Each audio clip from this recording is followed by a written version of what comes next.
Iyan tuloy, ang latay po sa mga Duterte, yung bunso ni Digong, tinakbo pala sa ospital. Kita ninyo, si Kitty, binisita po niya ni Senator Bongo kasi ninong ni Kitty Duterte, si Bongo, binisita sa ospital.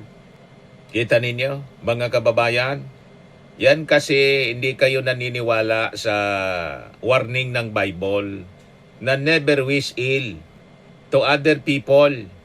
Tulad ng mga pinagagawa ninyo sa ating Pangulong Bongbong Marcos, wala kayong tigil sa pagpapakalat ng fake news. At pag-wish ng ating Pangulong Bongbong Marcos, mamatay na. Kasi gusto ninyong upo sa posisyon si Sara Duterte. Ayan tuloy, si Kitty Duterte ang itinakbo sa ospital.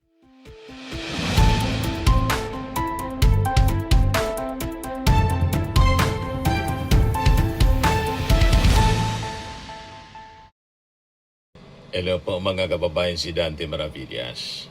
Wala pa ring tigil po sa pagpapakalat ng kasamaan, fake news, pagwiwis ng masama sa ating Pangulong Bongbong Marcos, yung mga DDS influencers. Iyan tuloy mga kababayan. Sabi nga sa kasabihan, yung lagi nating sinasabi, hampas sa kalabaw, sa kabayo ang latay. Bakit anya Mr. Maravillas, ano yung mga nangyayari ngayon?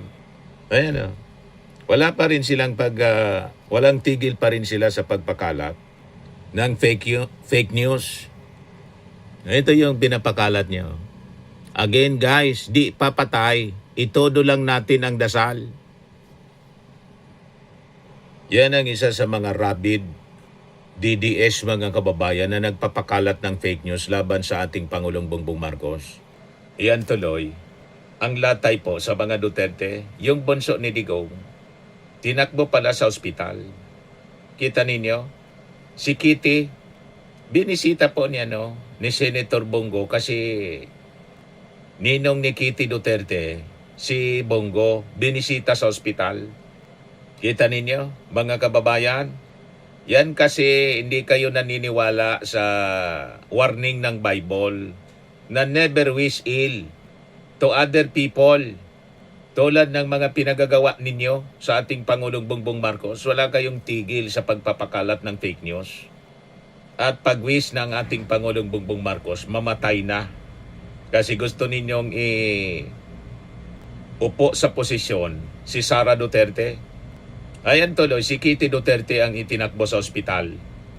Ito si Kitty Duterte sa report ng Daily Tribune. Ngayon pa lang, sabi diyan, Kitty thanks Ninong Bongo, Veronica Kitty Duterte, who celebrated her 22nd birthday while in the hospital, expressed her gratitude to her godfather, Senator Bongo, for spending time with her during the occasion. Nag-celebrate po ng birthday niya si Kitty sa hospital. Kita niyo? And sabi niya, thank you for being like a second papa to me. She shared that she received a fruit basket while hospitalized and was also given gifts. Thank you for being like a second papa to me, Kitty said in a message describing Go as one of the most loyal allies of her father, former President Rodrigo Duterte. Sinare mismo ito mga kababayan na video ni Bongo. Ayan sabi rito, Batas PH report, Bongo to Kitty, magpagaling kaagad. Senator Bongo extended birthday wishes to his godchild, Kitty Duterte, and visited her in the hospital, sharing photos from the celebration. Magpagaling kaagad, naway pagkalooban ka ng mahabang buhay, mabuting kalusugan at kaligayahan, at isa kang matatag na babae, may pusong katulad ng sa papa mo. Go wrote in the caption. Ayan mga kababayan, tinakbo sa ospital si Kitty Duterte. So sabi dito, the senator noted the significance of the occasion, marking bittersweet milestone for the family. Ito na po ang pangalawang birthday ni Kitty na wala si Tatay Digong. Go remark regarding the former president's absence during the celebration. Despite the circumstances, the senator made sure to bring a sense of warmth to the hospital room to uplift the celebrants' spirits. Go spoke highly of the young Duterte's character, drawing a direct parallel between her and the former leader of the country. Isa kang matatag na babae, may pusong katulad ng papa mo, sabi ni Bongo. He emphasized that her inner strength would be vital in her journey toward full health. In addition to his well wishes, Go took the time to acknowledge the support system surrounding Kitty during her confinement. He especially mentioned the efforts of board member Vic Singson and the friends who have visited to show their love. Salamat din na BM Vic Singson sa pag-alaga at sa lahat ng mga kaibigan na bumisita. Yan siguro mga kababayan kasama sa bumisita kay Kitty. Yan siguro si Vic Singson. Kita ninyo mga kababayan sa kakawis ng mga DDS ng masama sa ating Pangulong Bongbong Marcos. Ang latay po sa pamilya ni Digong.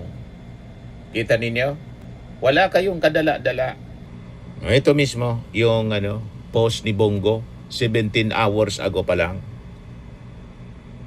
Ito yung papasalamat ni Kitty Duterte. Mahal na mahal niya kaming lahat and mahal na kasama po natin. Hello everyone, kasama po natin si Senator Ninong Bongo ngayon, isa sa mga pinaka-loyal na tao sa papa ko. Diba, mga kababayan? Kasi sa Word of God, napakalinaw. Never wish ill sa ibang tao. Sa kahit kaaway mo. Diba? Problema, hindi man kayo inaaway pati ng ating Pangulong Bongbong Marcos. Ini-ignore nga lang kayo yung mga kawalangian na pinagagawa ninyo. Ito po ang warning ng Bible. Proverbs, sabi ni King Solomon. Proverbs 24 verse 17, do not gloat when your enemy falls. When they stumble, do not let your heart rejoice. Huwag kayong matuwa. Yan For though a righteous man may fall 7 times, he still gets up. But the wicked stumble in bad times. Do not gloat when your enemy falls, and do not let your heart rejoice when he stumbles. Or the Lord will see and disapprove and turn His wrath away from him. So kaya ang nangyayari sa kakawis ninyo ng masama sa ating Pangulong Bongbong Marcos, lalo na nagiging mabilis yung recovery tuloy ng ating Pangulo. At sigurado, lalo pang hahaba yung buhay ng ating Pangulong Bongbong Marcos. Hanggang sa matapos niya yung kanyang term, at baka maging Prime Minister pa to serve the country, mga kababayan, for the next 20 years. Di ba? Yan ang mangyayari, mga kababayan. Yung ating Pangulong Bongbong Marcos, napakabilis ng recovery niya. Habang yung kanyang mga kalaban, hindi mga sila tinuturing na mga kalaban, aros mga naagnas na tulad ni Harry Roque.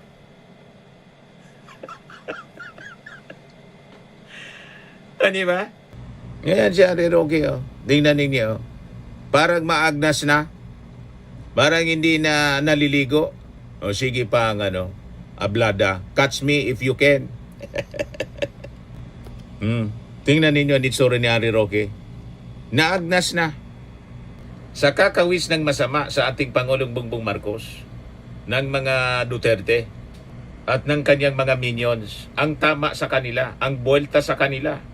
Yung ating Pangulo, fully recovered na, yung sa araw ng kagitingan nito, April 9, poging-pogi tuloy, mga kababayan. O, di ba? Tapos sabi nila, recycle daw itong video. Poging-pogi yung ating Pangulo, napakakisig, napakalakas. Pinag-iisipan nila ng masama. Yung mga nagwiwis ng masama at nagsasalita ng masama, tingnan ninyo mga kababayan ito.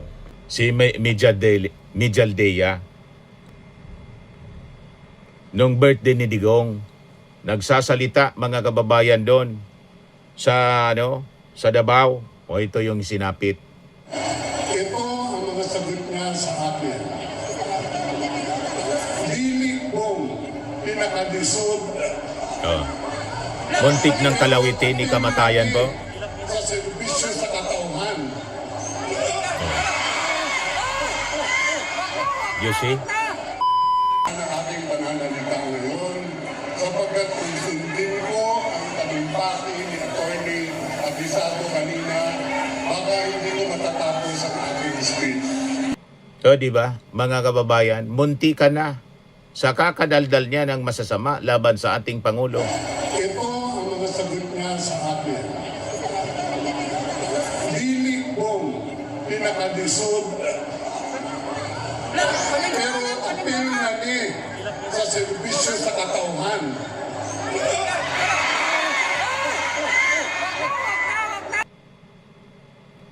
Kaya yan, mga kababayan, ang hampas nila sa kalabaw, sa kabayo yung latay.